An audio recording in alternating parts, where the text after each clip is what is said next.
We now return to the Transformers. All of you are going to go nuts at the end of this video. Oh man, it's gonna be awesome. Hey, what is up everyone? James here, and we are back with Primacy. This video is going to be so good. We are going to see in this video Megatron form his mighty army. We'll see some Decepticon subgroups, and it's going to be awesome. If you are new here, check out the playlist in the pinned comment down below, and subscribe to Join the Beyonders if you want more Transformers content. Okay, so part 2 opens on this planet called Magmara 9, also known as the Cauldron. It was known as a world of wealth, prosperity, and shining cities, but is now known as a lawless outland of broken highways. Strongbox is here transporting goods on this planet, and I feel bad for him because he just keeps getting ambushed. He got ambushed by the Dinobots and Monstrosity, and now here on the Cauldron, he is getting ambushed by the Decepticons, psycho evil speedsters, and kings of the road, the Stunticons. In the comics, they first appeared in Transformers Marvel UK issue number 63, and it was titled Second Generation, where Buster Witwicky, in a terrible nightmare, saw them in a vision of a possible future. On the show, they were the second combiner team introduced after the Constructicons in the cartoon series, making their appearance in season 2. The roster consists of Wild Rider, Breakdown, Dead End, Dragstrip, and the leader of the group, Motormaster. Now, being a combiner team allows them to come together and form the powerful Metasaur. They end up surrounding Strongbox, and even though he tries to assure them he isn't carrying anything valuable, they ignore him because Swindle's tip to them said otherwise. Now, you would think with a name like Strongbox he would be impenetrable or at least very durable, but nope, the Stunticons smash him and send him flying over the bridge here. They open him up, but discover Thundercracker was the cargo Strongbox was carrying. Thundercracker reveals this was all a ruse. He set this all up in order to see if the Stunticons haven't lost their edge. Initially, Motormaster assumes Scorponok put him up to this, until Thundercracker reveals Megatron is back, and he's got the biggest heist for them, stealing Cybertron. The next planet we visit is Canis Tor. It was once known as a lush jungle world with complex ecosystems and species of every kind. At least, that was until 5 predators arrived months ago. Now Canis Tor is a vast, lifeless graveyard, and the predators responsible for this are the greatest, in my opinion, of the Decepticon subgroups, the original Predacons. When it comes to the Predacons, they first appeared in the comics in issue 96 of the Transformers Marvel UK comics titled Prey, where the Decepticons summoned them to hunt down Optimus Prime. They popped up in season 3 of the cartoon series. Their group is composed of bots whose alt forms are all fierce animals. I like to think of them as the Decepticons' answer to the Autobots Dinobots. Razorclaw is the leader, and his alt form is a lion. Rampage's alt form is a tiger. Dive Bombs is an eagle, Headstrong is a rhino, and Tantrum is a bull. Now, what separates them from the Dinobots is they can combine together. They're combiners, and they form the most powerful combiner of all, Predacon, a combiner who is unstoppable and is second to none in battle. Right now, the Predacons have put themselves in quite a predicament. Because of their insatiable hunger, they've wiped out all life on the planet. Now that they're running low on energon and have no way off this planet, they've started turning on each other. As Razorclaw and Rampage are fighting, the rest of the Predacons mention the only thing left is to feed on each other. When Dive Bomb passes out, that becomes a reality. But before the Predacons dine on his corpse, Astro Train descends on the planet with Starscream. Razorclaw reminds Starscream that he told him he had no interest in serving Scorponok, and that he swore an oath to Megatron. Starscream replies, Megatron has returned. Your master calls. The hunt begins anew. Are you in or out? Meanwhile, as Megatron creates his mighty army, back on Cybertron, Optimus and Alpha Trion discuss the discovery of Omega Supreme that happened in the last video. Optimus mentions that ever since they returned to Iacon, Supreme has been watching over him non-stop. that he was hoping he would acclimate well, become a part of Cybertronian society again, and a part of the Autobots. However, Alphatron makes a very good point. He reminds Optimus that Omega Supreme stood watch for millions of years. It's going to take time for him to acclimate to others in this new world, this new time, that it might take 1,000,000 years for him to find himself again. There's a lot more to Supreme's story that we'll learn later, and I really can't wait for that.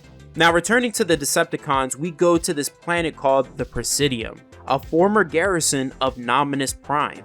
The Combaticons who are here are trying to steal an old cache of weapons Optimus Prime had sealed away here because they were considered too dangerous to keep on Cybertron. Now, like the Stunticons, they appeared in Buster Witwicky's Nightmare Possible Vision of the Future in Transformers Marvel UK issue 63, Second Generation. In the cartoon series, they were the third Decepticon combiner team introduced, appearing in season 2. What makes them so different though when compared to the Predacons and Stunticons is they operate with military precision because of their leader, Onslaught, who is a brilliant tactician. The rest of the members are Brawl, who is a loud brawler, hence the name, Blastoff, Vortex, who is the interrogator and Joker-like bot of the group because he likes to torture people, and Swindle, who we know is an information broker and dealer in black market goods, among other things. As they are trying to break into this safe, they realize the passcodes Swindle got aren't working and end up being locked out of the system. Before Onslaught blows a hole into Swindle, the safe doors suddenly open, revealing Starscream and the Predacons. Starscream reveals he allowed the passcodes to fall into Swindle's hands in order to lure them here, and mentions he doesn't want the weapons, he wants them for the war of reckoning and destruction that is to come. The big payout he promises convinces them to join. Out in deep space, aboard Trypticon, Soundwave informs Megatron that the full force of the Decepticons is nearly assembled and that they have arrived at their destination. However, Megatron senses Soundwave's doubt and tells Soundwave to speak his fear. Soundwave says that this final world that they've arrived at is death and madness. But before he speaks further, Megatron cuts him off. He reveals to Soundwave he considers him to be the most faithful and loyal of his soldiers, but questioning his judgment is dangerous. The Megatron he knew is gone, and he will not be denied. This final planet, which I'm sure a lot of you probably already figured out that Trypticon descends upon, is the deaf world Junkion. The junk zombies begin to close in and gather around the ship, ready to feast. But when Megatron emerges from the ship, they stop in their tracks. He asks if they remember him, and each one of them has a different name for him. They say Stranger Destroyer, Wreckage Demon, and the Ruined King. Megatron says, "Kneel before your master, kneel before Megatron." All the junk zombies bow before him, submitting to their king. Megatron orders them to gather all their clans, instruments of war, and prepare their ship. They're leaving with him and leaving the ghosts of this hell behind. I not only love this because it is so sick, but also because it's basically the opposite of what happened in Transformers the movie, where in the film Hot Rod met the Junkions and after exchanging the universal greeting and a random dance party, quickly became friends and ended up joining Hot Rod and the Autobots in their battle against Unicron. Sometime later on Cybertron at Metroplex, Bulkhead informs Optimus that their long-range scanners picked up something big heading their way.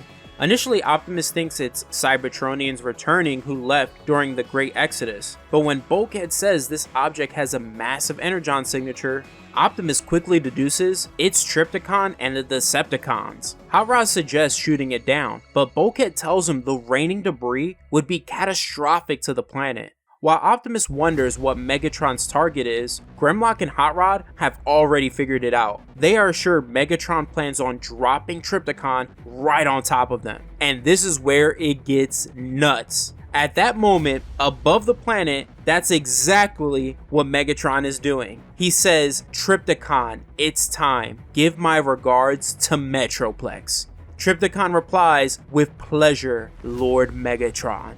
Notice that the Decepticons are now aboard the Junkions ship, which is Pentius's quintessent cruiser we saw back in Monstrosity. As Trypticon is descending like a missile, Bumblebee informs Optimus if they don't slow him down, he'll level Iacon and every Taurus state. With no time left, Optimus orders Teletran to initiate Gamma defense protocols. Teletran reroutes all City Energon batteries to the primary Titan core. You all know what that means. Optimus orders all Autobots to abandon the facility and says to Metroplex, "We need your strength, Mighty One. Now more than ever, it's time to stand and defend." Metroplex replies, "Order acknowledged. Do not fear. All will be well." Once he fully transforms, it is at that moment Trypticon crash lands on top of Metroplex, toppling the mighty Titan and destroying the city's center. As Trypticon's jaws loom over Metroplex's head, he says, "It's good to see you again, old Titan. It's been far, far too long." That's the end of the video. I had to leave you on this epic cliffhanger. The next video might be the end of Primacy. We'll see. I hope you all enjoyed the video. Hit that like button if you did. Comment down below your favorite part. Subscribe to the channel if you want more of this story. Have a fantastic day. And always remember, every day to transform and go beyond. See you later, Beyonders.